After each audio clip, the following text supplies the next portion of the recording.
Hello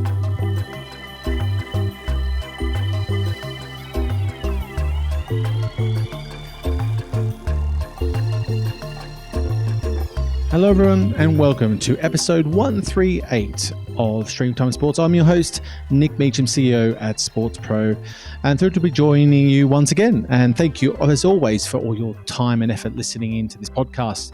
This pod's a bit of a different one. I've been sitting on this podcast for a little while, waiting for the right time to drop it. And for a couple of reasons. One is I think it's a really, really interesting discussion. And two, basically because I'm on leave for a few days. So I thought this would be a great one to drop in the mix and make sure you're not missing out on any of the high quality StreamTime Sports action we're producing here at Sports Pro. But honestly, this podcast and indeed this panel discussion was recorded at Sports Pro New York in March and is with three of the best in the business when it comes to marketing leadership in the sports space. I was joined by Phil Cook, the CMO at WNBA, Jennifer Storms, who's the CMO at NBC Universal, and Robert Gottlieb, who's the president of marketing at Fox Sports. And if you take a step back and see what we as an industry talk about when it comes to sports media, we talk a lot about content creation. We don't always talk a lot about how do you actually turn the content into delivering marketing excellence, marketing performance, more eyeballs, more awareness, and ultimately conversion of audiences. And now these three guests have all very different approaches and different businesses, even though you could say that Fox and NBC are two very big broadcasters. Yes, but NBC Universal's organization, which we've recently covered in a podcast as part of our Comcast discussion, is much more nuanced to that. They have the Peacock business. They have the NBC main linear channels. They're doing more creative things around the Premier League. And of course, they have the Olympics rights and make a huge effort in producing some of the best broadcast content in the live sports arena around that event each year. And now that the fact that that's going to be in Paris in this year in only a couple of months' time, I think the conversation around what they're doing is interesting as it's shifted around how they're using athletes and personalities to tell more of the stories than ever before. Now, so some of the questions we're talking about here in this conversation range not only with how to be a great marketer, but indeed even when does a marketer start getting involved in the conversation around media rights? Or at what stage does someone like the WNBA have to kick into gear talking about how they maximize the Caitlin Clark effect to make sure they get the most value out of that situation and help grow the league, particularly when there's so many different stakeholders at play in the organization. I also talked to them quite a bit about how they actually measure success now. Is it more complicated now, or is it more difficult to try and drive value out of marketing given all the different channels that you've got at your disposal?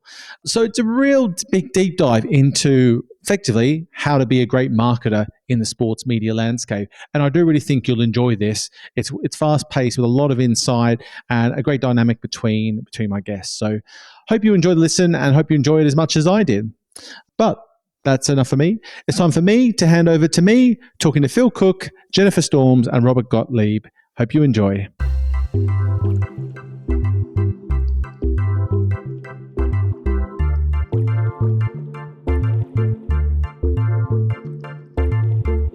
Really exciting panel, this one. Really happy to be able to kick off day two with this pretty illustrious group. So to my left, we have Jenny Storms, who is the CMO for NBC Universal, Phil Cook, who is the CMO for WNBA at the end there, and Robert Gottlieb, who is the president of marketing for Fox Sports. So we're going to spend a lot of time talking about all the nuances, let's say, with marketing in the modern era around sports and sports media. So lots of good stuff to dig into today.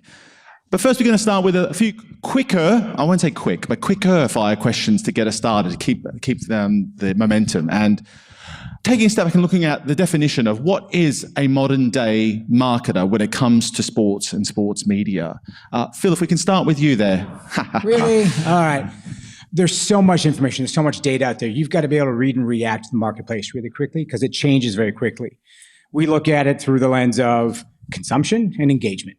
And I think every sports property looks at it through the same thing. How many people are watching, attending, and how many people are hanging out in your social network. And so I think the modern day is that blend of consumption, engagement, and monetization of that model.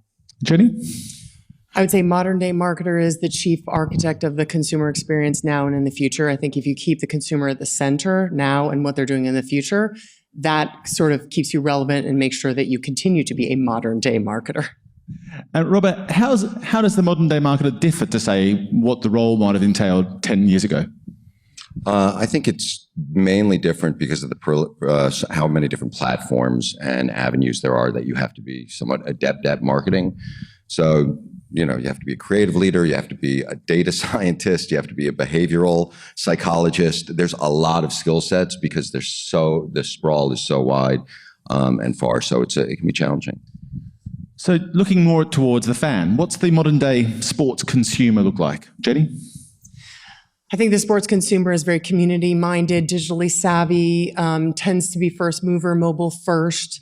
Given, what we've seen, I would say beyond that, it becomes very specific based on what sport and what sort of league you're talking about. And there are nuances within each of those. Something like the Olympics, which we have coming up, very interesting consumer, as you see for us. 2 out of 3 millennials are interested in more Olympic content every day, not just during the Olympics. And that's 1 out of 2 actually in the Gen Z too. So you have to go in and dive into each of the individual sports to understand that consumer. But overall, I think, like I said, technological, mobile-minded, streaming-first kind of savvy.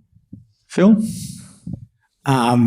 I agree with all that. I think that's bang on. I'm the level of distraction that the fan has now and their willingness to engage throughout an entire sports property or a sports event has been almost eliminated. So you've now got to be moment to moment, understand what's going on in the game that could be relevant to the consumption, and then feed that in and hope it hits. Let's talk about measures of success. Robert, what are some of the key drivers that you guys follow for success in consumption around or the marketing activity you're doing? Well, we're a TV network, first and foremost, so our primary measure of success is ratings and viewers. So that is primary, and with that is attached, obviously, the revenue that keeps us healthy. The secondary things, of course, are social engagement, attention, and growth. Jenny, anything different for you there? I would just add to it, being that we have TV and streaming with our NBC platform and cable as well as Peacock. It's, like you said, it's attention, intention, acquisition, retention, engagement. I think there are metrics in all of those. And Phil, obviously you have a different angle on that because you're obviously coming from the sports property lens. Right. So we're very interested in consumption and viewership. We're very interested, obviously, in engagement in our social platforms. We also are in service of our teams who are trying to get a live attendance, right, and continue to serve that fan in a live experience. And then we have other engagement platforms like merch sales and betting and consumption on our owned and operated platforms. So these are all additional measures in addition to. Just a quick one back to that, and you raised a good point on the your owned and operated. Just from a broadcaster and platform perspective, how important is the attraction of first-party data and users to the platform versus looking just at the ratings and side of things? Jenny, I mean, you obviously have a lot of that access to that information. Are you using that as a primary measure, or is that more a byproduct of the acquisition of those audiences? Absolutely primary measure. And I think we look at through all of our campaigns through that data acquisition as well lens and that first party lens. I think the beauty of being part of a company like NBC Universal is that we also have a larger platform with data.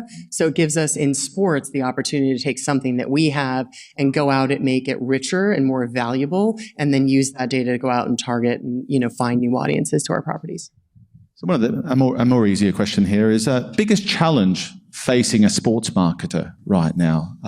Robert, any big challenges facing you these days? No, None. It's all good. it's all ice cream and puppy dogs. No, I mean, I think the biggest, there's 100 challenges. One big challenge on the TV side, when you're talking about audiences before, is this kind of line of demarcation.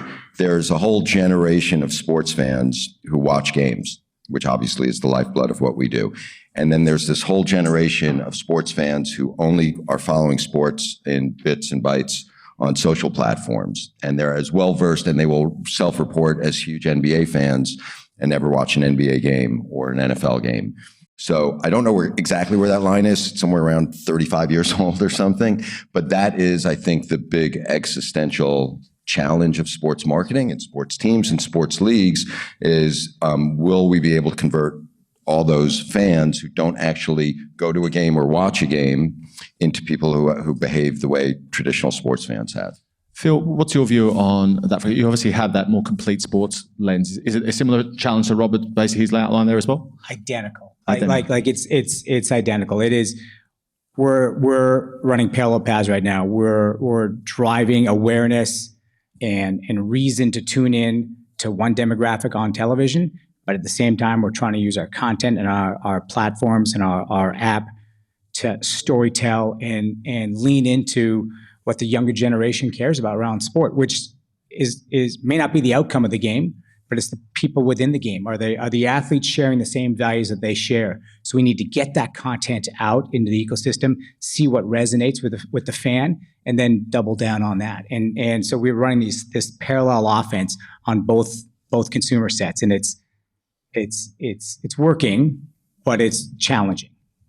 Yeah, and real quick, the unknown and the hope is, of course, that at some point those people who are engaging with the content and all that will become the people who watch it, but we really don't know yet, right? We haven't really had that generational shift, so there's a lot riding on that outcome. Other than that, everything's hunky-dory. And just to lean on what Robert said there about obviously the access of insight around consumption activity on a linear network versus a platform, let's say Peacock in your instance. How valuable is that insight that you can get from the platform itself versus what you can get from linear? Because obviously there is an insight gap when you have a linear offering versus the platform. It's a OTT platform, right?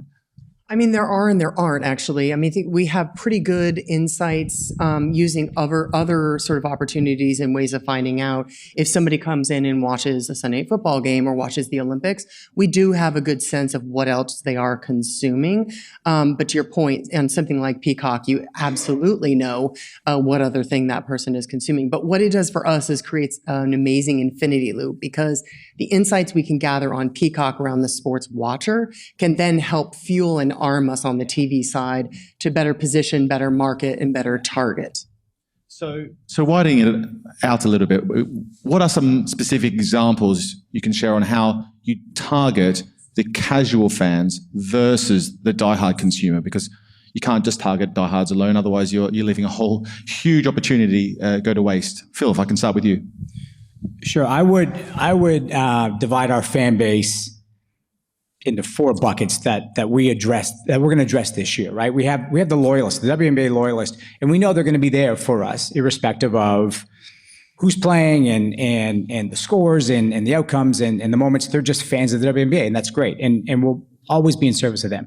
The opportunity for us is this more casual fan who are inspired by rivalries, who are inspired by big moments, by household names, right? I think the Caitlin Clark phenomenon that's taken place over the last year, or the Caitlin and Angel phenomenon that started last year at this time, is the human interest stories behind those 2 athletes that are creating a rivalry in sport. These people who are consuming that may not be fans of women's basketball, but they're fans of big moments. And I think that's our opportunity, is how do we create big moments in our game that will attract that fan, even though they're ignorant around who the athletes are involved. But if there's something at stake, if there's a game of consequence or a rivalry of consequence or something compelling, we bring them in. And we hope that attraction is enough to keep them.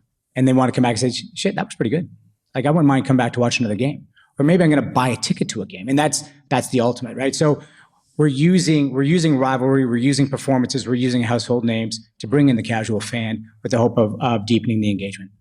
Robert, from your perspective, again, you have a slightly different position, definitely from Phil's perspective. Are you actively trying to target those different persona groups heavily around those sports moments? Though it seems we're all very much living in an events-based, moment-based marketing world these days. Is that something you really have to focus on, those different persona types? Yeah, I think the casual fan is everything to what we do. Look no further than today's March 20th, whatever. March Madness is about to start. And you're going to see tons of people who have not watched a single college basketball game really go crazy for the next couple of weeks engaging in this. And those are the casuals who are brought in by the social currency of the moment. They want to be part of the conversation. They want to be part of that social kind of environment. You can't get a big sporting moment without that. It just can't happen. So you have to bring those casuals in. And as a marketer, you always have this tension of I feel like you have to market to the casuals. And by doing that, you inevitably can piss off the avids, because the avids are very precious about their thing. But that's a trade-off I'll take every single time, because the growth can only come from the casuals. And you'll see it this month, for sure. And particularly when you have a linear proposition where the barriers to entry are so much lower than, say, a premium paid-for proposition. Obviously, you've had a nice little challenge in the last season with the NFL in terms of the playoff side of things. How did you find coming up with a marketing strategy that resonated with those different persona types? Yeah, I mean, I think, like you said, they both kind of said it together. I mean, you're looking from the casual perspective as the people that are coming in for the big event, for the moment, for the Tom Brady when he returned to Foxborough type of moment. That's where you're sort of leaning into it.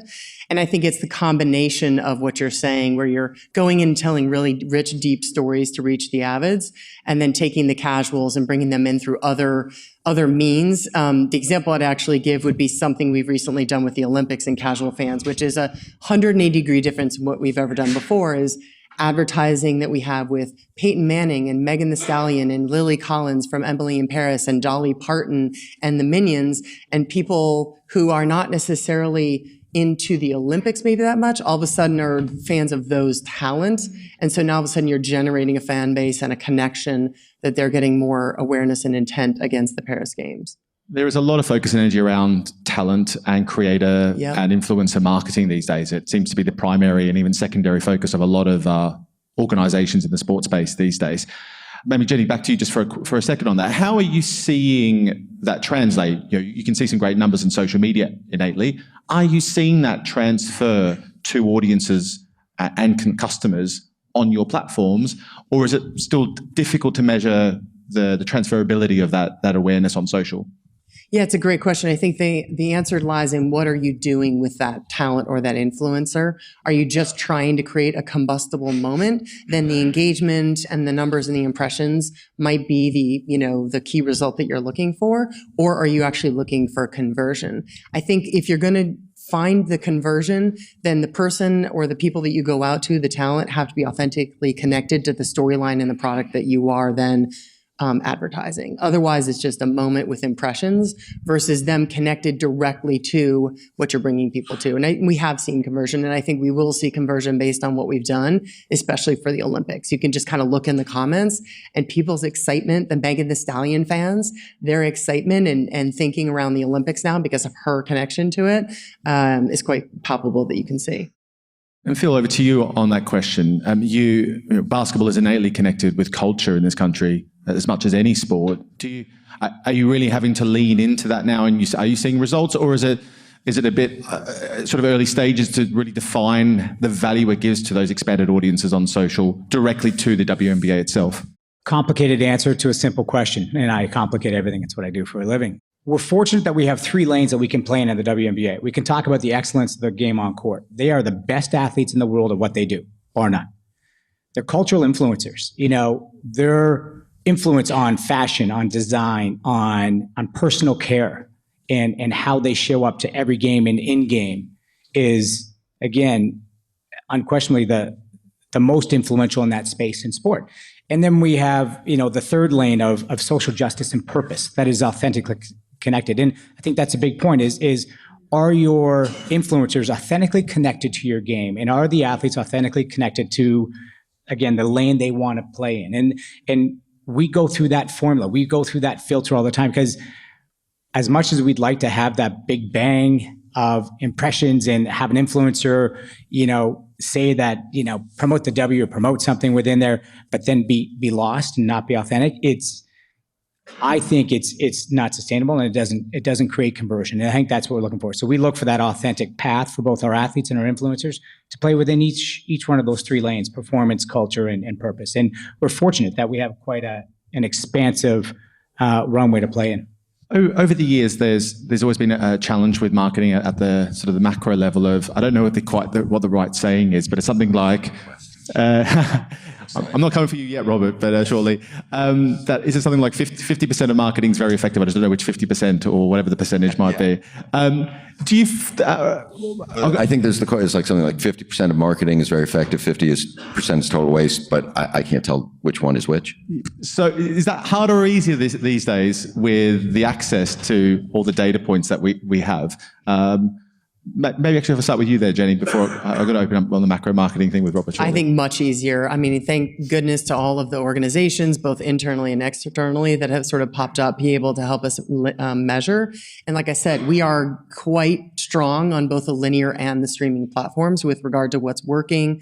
From the paid media models, they're really in-depth analysis to be able to understand, as well as, just the pure algorithms, right, that are helping you understand and know from the standpoint of performance media or whether you're just in sort of the awareness and attention media. So I actually think we're smarter than we ever were. We're more defined than we ever were. And certainly it helps us be so much more efficient with our dollars and our spends. Are you seeing that you would be spending more, though, Jenny, more time on the conversion versus engagement now? Or are you trying to make sure that, I don't know, from a marketing perspective, I imagine it can be very easy to look towards the conversion bit more and more because it's easiest to track, it's easier now to track than ever. Yes. Do you have to keep holding everyone back a little bit to say, let's focus on making sure the engagement's there first before we try and get them over the line? It's a great question. I think you actually have to build organizations to do both separately. You don't necessarily want to have one balanced and then one out of balance. You do want to focus on the acquisition piece, but that engagement retention is just as important, because then if you lose someone, you're back to square one with acquisition, which then is even more costly than the first time. So I think it's creating those, at least two of those pillars, if not more, and having that conversion focus, but then also that retention engagement focus for sure. So looking at the strategic side of things, taking a step back again, Robert, from your point of view, what's that macro marketing mix look like today? How are you seeing, where are you prioritizing resource in your own time? The marketing modeling mix, we were talking about it backstage, it's something that I feel is one of the great pieces of alchemy of marketing.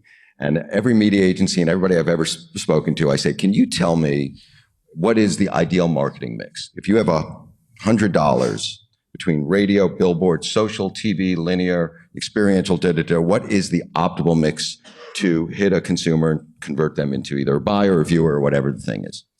And nobody's ever been able to provide an answer. And I've had them prepare white papers, and because there is no answer. If it was that easy, there'd be an Excel sheet and you wouldn't need marketers. So that is the eternal question for me. We'll all walk out of this hotel today and we'll walk through Times Square. Maybe we'll see a billboard for, I don't know, Adidas.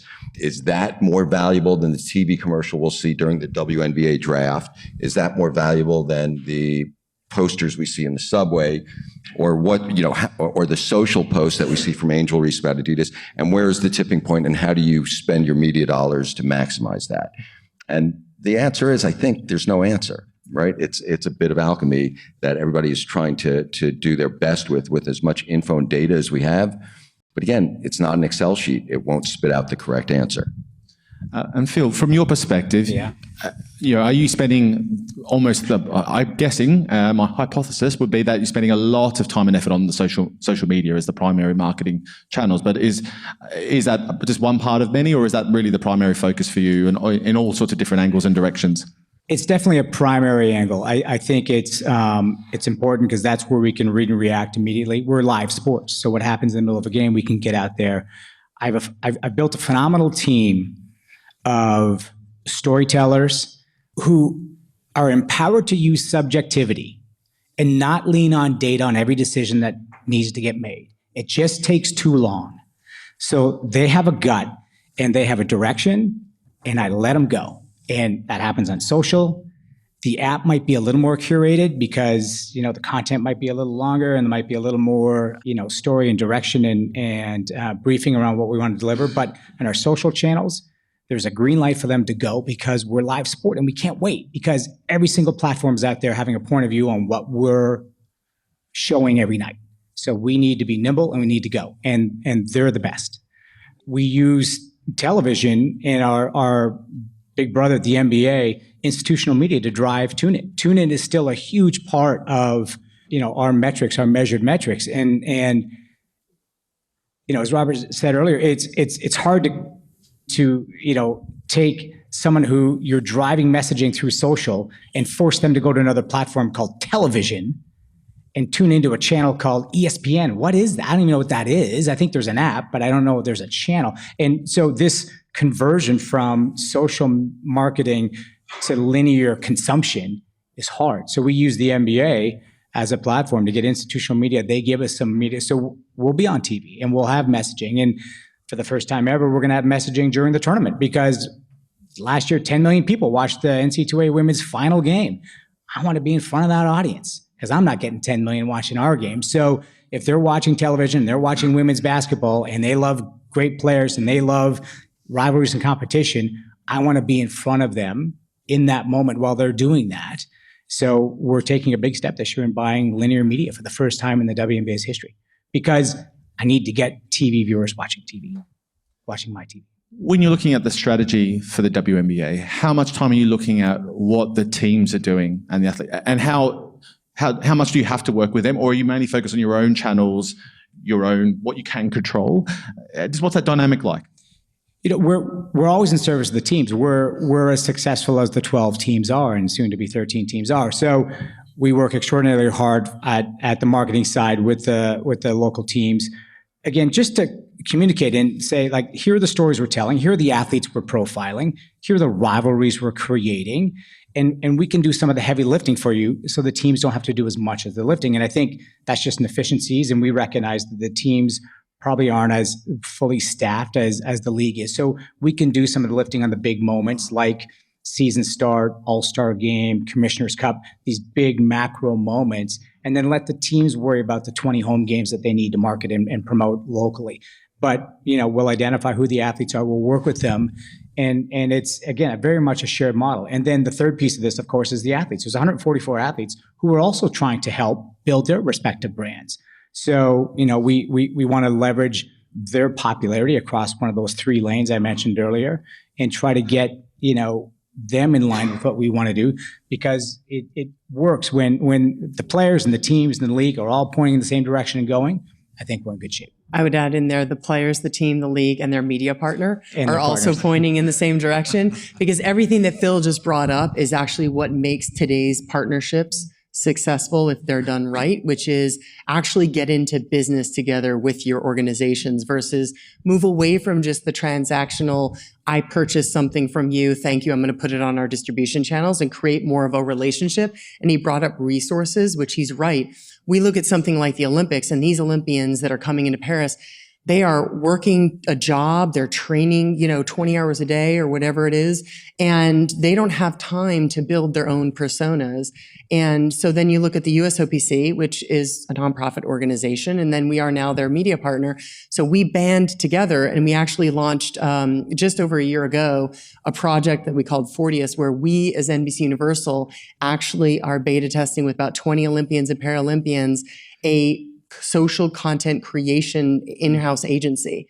So we do content capture, we edit, we provide it for them, we do shoots with them, and actually their social handles have grown tenfold since we started over the last year, which is just unheard of for anyone in social to grow that fast. Yeah. But our theory, and you guys I think would agree, is as those athletes grow, so do intenders and people who want to follow them to Paris and to the Paralympics. Mm-hmm. And so that's sort of the investment we're making, and we want to continue to make those with our leagues and our partners. It's a great investment. I'm sure you'll get a lot of people knocking on your door to get involved next time around. Yes, beta is going to turn into a lot bigger, so we're going to need a bigger boat. I can imagine. You raised a great point, Jenny, around the mix and the relationship or the partnership you have as a broadcast partner with a sports property. Robert, are there any specific examples of how you approach that with some of the major sports properties you're working with? Because if you're not in sync, then there could be a lot of wastage, miscommunication, different messaging,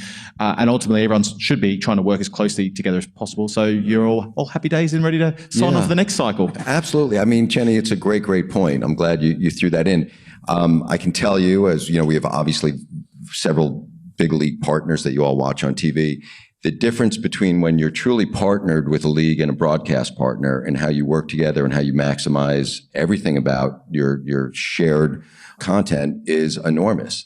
And when you don't have a good partnership, when you're both kind of in separate camps or kind of very transactional, as you said, it suffers. There's absolutely no doubt. And it's one of the paradoxes of, where we are now. All the leagues, or most of the leagues, are spreading their content far and wide. And they have many, many media partners.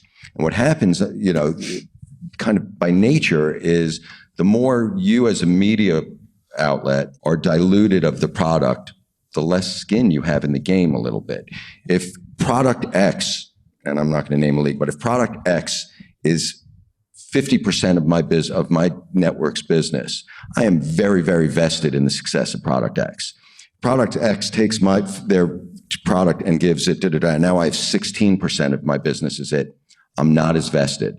So it's kind of one of the challenges of the modern era, where all the leagues and all the properties want to be spread out on many different broadcast partners. But by doing that, you kind of dilute the incentive to go all in on a partnership. When you have something like the Olympics, where there's one network and one partner, you are working together all the time and rowing in the same direction. It makes an enormous difference. But Robert and I have done a good job in our decades. We're only 29, so we haven't been in that long, of working together on when a league has come in that we both have, and they have sort of put their product on both of us. We have always had good partnership and connection to try to make sure that we're at least marketing in a way where we don't confuse consumers, and 1 and 1 equals 4. I think you're both hitting on the exact same thing, which I love. And the other output of dilution across multiple channels is it makes it hard to be a fan. And it's always been hard to be a fan of women's sports, period. Because again, they've had to start their consumption on a digital platform. So they're, Jenny mentioned it earlier, like the youthful fan is very digitally savvy because they've had to be. If you wanted to watch women's sports, it wasn't on broadcast, it wasn't on linear. You had to go on to some streaming platform, a Twitch or a Meta or something. And it was hard. And so as we grow our options for consumption, we have to then double down on being very surgical on how we message, how to engage or consume that game. And it's because it's not Monday Night Football on the same channel for 27 years type thing. Like it is new every single week. Now we have some partners that are aligning with dates, and we have destination programming on Thursday nights with Amazon and Friday nights with Ion. And this type of behavior is going to help our consumer consume the game. And that has been one of the biggest hurdles is I just don't know where to find the game. I want to watch the Liberty tonight. I don't know how. So we have to do, double down again on that communication. And it's not very sexy. It's not very fun creatively, marketing wise, to say tune in Saturday at 3 on ABC. But that is part of the formula you need to do to, again, serve that fan. What are the tricky parts of, we often in the industry will talk a lot about the big media rights deals, the big numbers that get shared about who X is paying Y for those rights to and access. What doesn't get covered a lot is, I think, probably some of the details that I assume are in a lot of those terms, which are regards to the coverage and the marketing support that comes around those sports rights. And I imagine even from WNBA's perspective, you're also always trying to push for more coverage and more visibility on platforms, particularly if they're a partner. Can you give us a bit of insight into what that looks like? Robert, you're chuckling, so I'm going to say, go to you first. I'm very interested in this. This is just great. How much does that come into play, whether you're brought in at different stages? Is it after the fact, we've got to get to work now, and does everyone's got to get the most value out of this relationship? Or do you have to play a bit of a role in that conversation before it gets to crunch time on deal making? I'll give you the typical rights deal kind of overview. In a shocking headline, it's all about the money. So whoever has the bigger check, that's normally where the rights go. A fast follower is, but how much marketing are you going to give us? And in the contract talks, it becomes a very quick conversation from what's the rights fee to the league or property putting in a heavy, heavy dose of marketing contractual requirements, which are often ridiculous. and unattainable, and then you have to chip away, and then the deal guys start getting nervous. Oh, we can't say no to them for that. And I'm like, well, I don't think they're going to walk away. I think it's going to be okay. They're really interested in the money more than the marketing. The marketing's the nice to have that they push really hard on, and sometimes you have to kind of push back a little bit because it's just not realistic what they ask for. Jenny, same experience for you? I'm going to leave that to, no, I would say, I would happily report that I think that the more we've worked with partners, I think the trust and the partnership has been built to a level where less and less there is the desire to put something in that's contractually obligated. I think a lot of that is because we're all realizing that we're in this together, and growing someone's league or team or business for them is just as good as us growing ours. And so I think it becomes, you want to have something on paper because, you know, the people that did the deal might not be there in 1, 2, 3, 4 years. So obviously you want to have something that's memorialized. But I'm happy to say that once that piece of paper gets signed, for us, it typically gets put in a drawer and we're allowed to just go do good business together. Because at the end of the day, what we agreed on this year, there might be completely new platforms a year from now that none of us knew about or contemplated, and we want to go in that direction. So I like that we sort of put things in a drawer and just are allowed to do really great work together in today's world.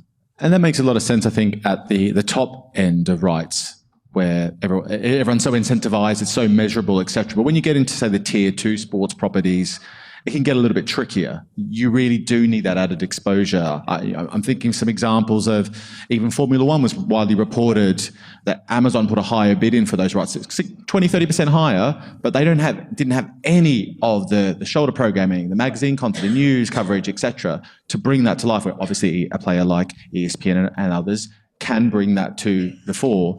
And in this day and age with digital sponsorships revenue is going up and up. The social media value is going up and up in terms of our ability to generate more returns. It seems like that is maybe shifting a little bit. And in markets like the UK and Europe, there's your counterparts, Sky, out there, that I think are one of the hardest negotiators in the industry because they can play that card better than anyone. There isn't the breadth of choice on sports channels in a market like the UK like there is here. Phil, to that point, do you take a little bit of a different lens on that? Is the shoulder programming, the extraditional media news coverage a real key part of that exposure day to day? Because if you just focus on the live broadcast, that is a primary measure. Is there a trade-off there you have to be aware of? I think the mix of rights and support of those rights, inclusive of a shoulder programming, is integral to the growth, right? And the expansion of our markets and our fan base. I'm hoping that our broadcast partners don't fall into the trap of being great hunters and lousy gatherers. Sign the big deal and do nothing to support it, because that doesn't help anyone. Like, yeah, we have cash, but if the audience isn't growing, if the support isn't coming from our partners, and I love the fact that the leagues, the success of leagues is directly connected to the success and the partnerships with our broadcast and streaming partners. Finding creative ways. It doesn't just have to be, the old marketing of old. Shoulder programming is a great opportunity. The quality of talent that is, representing your sport on that network is really important, because we do know that broadcast talent is a huge draw to fans. Some people will only watch Tony Romo call a football game, and other people will never watch Tony Romo call a football game. And so being a part of those discussions as well, it doesn't just have to be the way it used to be. Here's $50 for rights, here's $20 for marketing, and yeah, we'll do our best to make sure everyone knows. I think there's creative ways to take that $20 and spend it differently. That isn't just the way it used to be. I think, Nick, real quick, I think you're just asking about leverage, really, when you talk about these rights deals. The biggest properties have a lot of leverage when they're at the table to demand and put contractual requirements for marketing, shoulder support, talent approvals, all these things. And the tier 2, tier 3 properties have less leverage when they're at the negotiating table, and they can desire those things, but are more, they have less ability to kind of force that issue. Absolutely. In a couple of minutes, I'll go open to questions from the floor, but we touched on a whole host of different areas. One thing that we haven't talked a lot about is sort of the delineation between different sports. And Robert, from your perspective, you have a bevy of rights around NFL and college. Are there any discernible differences on how you market those two sets of rights? Are there any discernible approaches? You take a more regionalized approach on the college side, or is it a fairly standard model? I can't say there is a marked difference creatively or messaging strategy-wise between college and professional. When you talk about media buying, and it can be a lot more regional with college, and you're trying to hit certain markets. But the overall kind of branding, messaging, I don't find it very different. I think it's all the same stuff. It's all good guys and bad guys and rivalries and social, the ability to connect with emotional content that you want to be a part of, connect with your friends, families, relatives, wear colors, cheer, go crazy for something that means absolutely nothing at the end of the day in a way. And that's what we're selling kind of over and over with different variations. Later on today, I'll be talking on a Gen Z panel with particularly with one of the executive, Becky Kimbrough, who's from San Antonio Spurs. And they've obviously had Victor Wembanyama join. The NBA took some moves early on to even broadcast matches from the French league there to really ride the wave. And he seems to have delivered on for the NBA as well as for the Spurs in terms of awareness, reach, etc. Obviously, there's another big name in the basketball world, in women's basketball at the moment. You may have heard of Caitlin Clark, as we talked about a little bit before. Obviously, she's announced that she's going to the draft. The draft is coming really soon. Phil, what are some of the things you're having to do to prepare for that? And there seems to be a lot of inertia, a lot of interest from the media apparently around that. I'm just going to let it roll. We're just going to, just sit back and let Caitlin do what Caitlin does. No, it's been wild. It's been, some of my team are sitting here. It's all we think about 24/7 because it's all the media's talking about. And it's not just Caitlin. There are some tremendously talented one-name athletes coming into our league, and that just doesn't happen in the WNBA, right? So we're embracing the opportunity to leverage all eyes upon us, and again, kudos to the groups at Fox and NBC for again recognizing the value that women's college basketball has to the fan of basketball, the fan of competition, the fan of big moments around setting records. Like, they saw it so that everyone else could see it. And I think it's our turn now to kind of carry the torch. Okay, we're now getting our opportunity to do the same thing. Identifying what are the moments for Caitlin and the other rookies coming in. What are the moments for our two super teams? And, how will Caitlin, play against the best team in the land, which is the Las Vegas Aces? There's 12 athletes on the Aces who want to shut Caitlin down all night, every night. And so it's going to be competitive and it's fun. And we're blessed with the opportunity, but pretty terrified around whether we're really maximizing what's in front of us. Are we meeting this moment, and are we taking it so that we can lead to the next moment? And I think that's what we're all working on at the W. I'd much rather have this problem to solve than insignificance. So it's a good spot for us. Over to questions from the audience. If I can see any hands up, there is a mic that can be brought over. Coming your way, right behind you. 3, 2, 1. There we go. Hi. Then say your name as well before you. Yeah, my name is Luis Fernandez, and I have a question for Jennifer, Phil, and Robert. So it's a very interesting conversation. So you were talking about, I would say, first of all, people are tuning to watch the game. So the most important thing are athletes, the moments, the game. And the clubs and the teams depend on the league. The league depends on the outlets to spread the sport and ultimately bring more fans and more, spreads the beauty of the sport. So as you were saying before, 15 years ago, linear TV was the way to go. There was nothing else going on really. Now we're in a moment of a transition where platforms, different generations are coming to play, different ways to engage them, different ways to talk to them.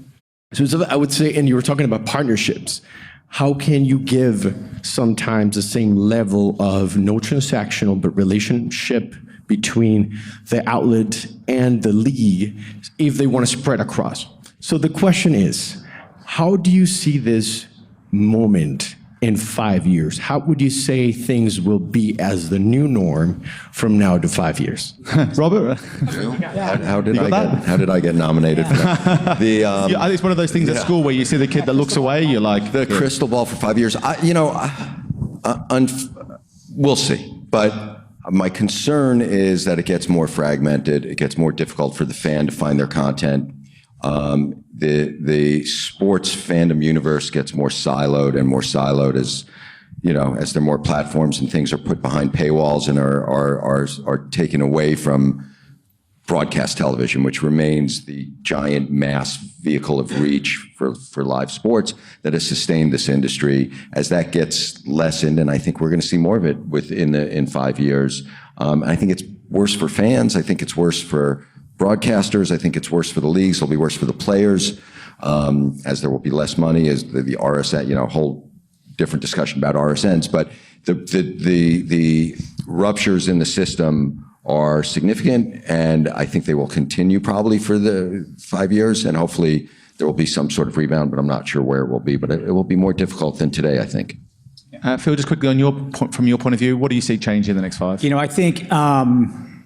I think communal consumption of the game won't have to be live, right? I think we're going to get to a place, the teams and the leagues that can get to a shared viewing experience through a medium that is not a live game is going to be the one that figures it out first. And again, there are examples of it right now. You can go into some of the streamings and you can have community dialogue and discussion, but that level of engagement has got to continue to grow so that everyone in this room can all sit in our living room and watch the same event and be a part of something that is a community. And it was mentioned earlier, that's really important for sport. And then we're going to watch it for the same reason, or there'll be communities within the community who watch it for the gambling aspect or the pure competition of the game, or because they have an attraction to one of the athletes because they share a value with that group. So I think communities will flourish in this, in the future, in the 5-year future. But I'm not sure who and how. But I think that's a big part of success. And digital communities in particular, okay. Anyone we are putting quick fire? One more question if there is one. Yeah, let's go. Hello. Okay, hi, Eugenia. So just one question. I mean, on average American gets sees about 5,000 ads a day. What do you do to battle ad fatigue? Yes, sports is exciting and all of that, but again, after 5,000 ads, you don't see ads anymore. So what sort of advice you will give someone when it comes to battling ad fatigue?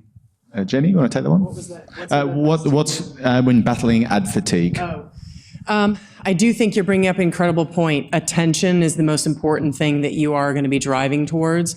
Creativity is our friend. I would answer quickly with a really incredible quote from Mark Cuban from a couple weeks ago at the NBA Tech Summit, where just in the world of social, he was remarking that in the world of social media, it's not about what you want to create or what you think is going to pop. You actually have to go in and understand what are the metrics and algorithms behind each of those platforms and lean into that learning in order to say what you have is going to be successful. So it's not as much about what you want to tell people, but at least in the world of social, it's a lot of what's going to pop on those platforms that are then going to be successful. So I think balance your other creative and doing what you want to do to generate attention, and then make sure you're really listening on the social platforms to be successful in the future. And let's not even get into the definition of what an advertisement is these days, particularly on social, sponsored content and like. But that is all we've got time for. A big thank you to Phil, Robert, and Jenny for joining us.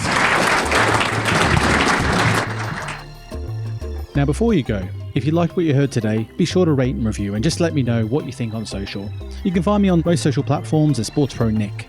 And please do spread the word of the podcast. There's no better way of marketing than word of mouth, whether that be in person or on social media. And if you don't like what you've heard, or you think we should be doing more or less of something, then reach out and let me know, as I'd love to hear from you. Thanks, Stream Timers. Until next time.